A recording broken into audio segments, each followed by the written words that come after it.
Hello everyone, welcome back to my YouTube channel @Tiwari biology. हम endocrine system पढ़ रहे थे। ये इंडोक्राइन सिस्टम का पार्ट 4 है जिसमें हम थायराइड ग्लैंड के बारे में पढ़ेंगे।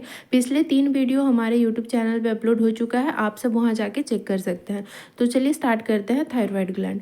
थायराइड ग्लैंड बटरफ्लाई सेप्ट का एक इंडोक्राइन ग्लैंड है जो एक नॉर्मल एडल्ट में बोला जाता है कि ये लार्जेस्ट ग्लैंड है।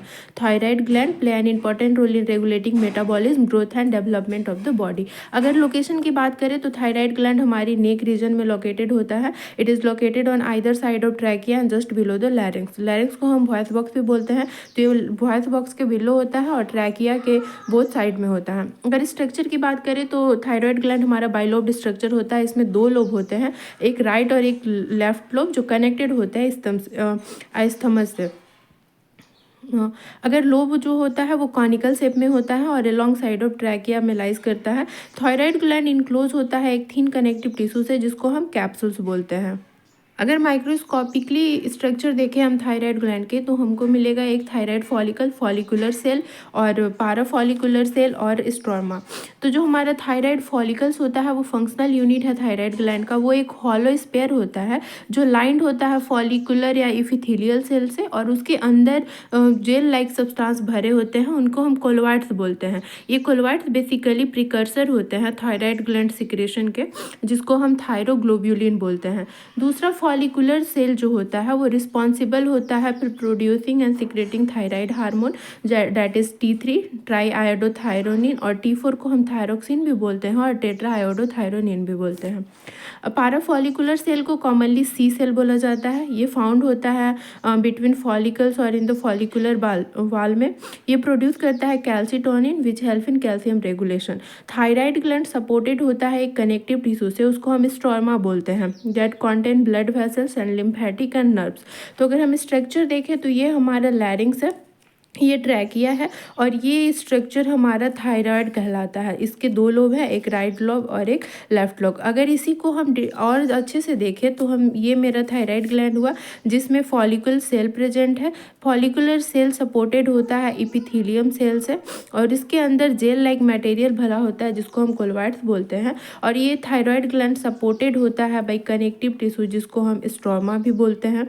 अगर एक फॉलिकल्स को हम अच्छे से स्टडी करें तो कुछ इस तरह का स्ट्रक्चर दिखता है, जिसमें ये हमारा सी सेल है, ये यहाँ पे ये फॉलिकल्स है, थायराइड फॉलिकल इनको बोलते हैं, और इसके किनारे में फॉलिकुलर इपिथेलियम या इपिथेलियल सेल होता है।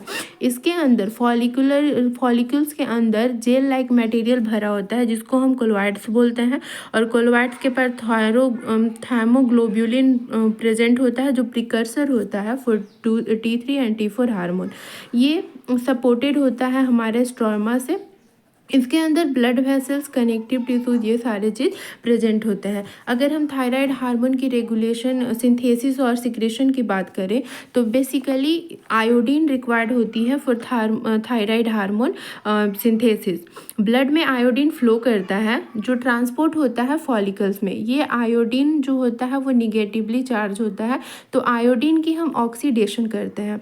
जब आयोडीन की ऑक्सीडेशन करते हैं तो जो फॉलिकल्स में थायरोग्लोब्यूलिन प्रेजेंट होती है वो बेसिकली प्रोटीन होता है टायरोसिन, अमाइनो एसिड टायरोसिन होता है।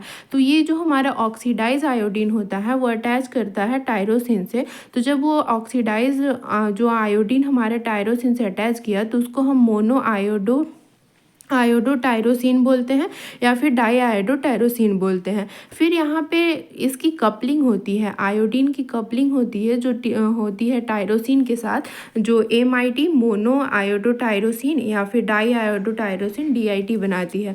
तो जब कपलिंग होती है तो जो T3 होता है, T3 में एक मोनो आयोडोटायरोसिन और डाई आयोडोटायरोसिन T3 बनाती है, और डाई आयोडोटायरोसिन और डाई आयोडोटायरोसिन T4 बनाती है।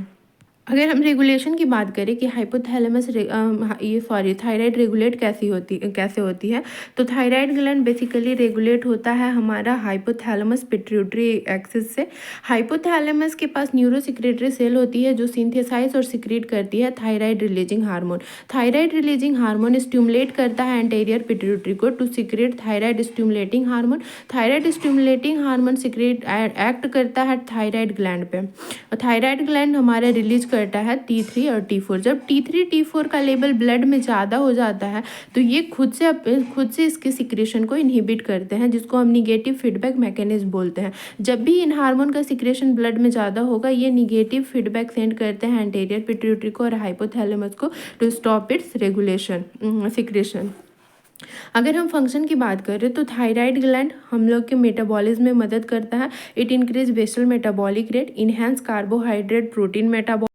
Thyroid hormone is essential for normal growth and brain development, increase heart rate and cardiac output, stimulate heat production, low calcium level in blood, inhibiting osteoclast activity। अगर हम disorder की बात करें तो thyroid gland का अगर ज़्यादा सिक्रेशन होता है बॉडी में तो भी प्रॉब्लम करता है, कम सिक्रेशन होता है तो भी प्रॉब्लम करता है। यहाँ पे कुछ डिजीजेस के नेम लिखे हुए हैं जो थायराइड हार्मोन की वजह से होते हैं। एक तो कंडीशन होता है हाइपरथायरॉयडिज्म, जिसमें थायराइड हार्मोन की अगर सिक्रेशन ब्लड में ज़्यादा हो जाती है तो वो कंडीशन हाइपरथायरॉयडिज्म कहलाती है। दूसरा होता है हाइपोथायरॉयडिज्म। हाइपो का मतलब होता है कम, जब इनका सिक्रेशन ब्लड में कम होता है तो वो हाइपोथायरॉयडिज्म कहलाती है। हाइपरथायरॉयडिज्म के कारण ग्रेव्स डिजीज होता है। ग्रेव्स डिजीज क्या होता है कि एक ऑटोइम्यून डिजीज है जिसके वजह से खुद का एंटीबॉडीज TSH मिमिक करता है, जो पिट्यूटरी को सिग्नल देता है कि थायराइड हार्मोन को सिक्रेट करो। यहाँ पे सिक्रेशन इतना ज़्यादा हो जाता है कि मेटाबॉलिज्म बहुत ज़्यादा बढ़ने के कारण वेट लॉस होता है, नर्वसनेस होता है। ये ग्रेव्स डिजीज में होता है। हाइपरथायराइडिज्म के कारण थायराइड ट्यूमर का भी केस आता है। हाइपोथायरॉयडिज्म में क्या होता है कि जितना मात्रा में थायराइड हार्मोन चाहिए उतना मात्रा में सिक्रेशन नहीं होता है, तो ये डिजीज कॉज करते हैं कैराटिनिज, मायोक्सोडीमा, सिंपल गोइटर एंड हाशीमोटोज डिजीज। ये जो पहला डिजीज़ है ना कैराटिनिस, ये जनरली चिल्ड्रंस में ऑकर होता है which lead to mental retardness, dwarfism, stunt pot belly. ये केस कैरेटिनिज्म चिल्ड्रंस में होता है। माइक्सोडीमा एडल्ट के केस में होता है, जो कॉज करता है low BMRI, basal metabolic rate. और simple goitre is cause due to lack of iodine in the body, जिससे थायराइड ग्लैंड और फॉलिकुलर सेल में इन्फ्लेमेशन आ जाता है, वो बढ़ जाते हैं। और हाशीमोटोज डिजीज़ को बोला जाता है कि ये खुद थायराइड ग्लैंड का सुसाइड होता है, क्योंकि यहाँ पे जो थायराइड ग्लैंड का जो हार्मोन सिक्रेट करता है वो एंटीबॉडीज़ थायराइड ग्लैंड को ही डिस्ट्रॉय करती है, इसलिए इसको बोलना जाता है suicide of thyroid. So this is all about thyroid gland. I hope you like this video, so please like, share and subscribe my channel. Thank you.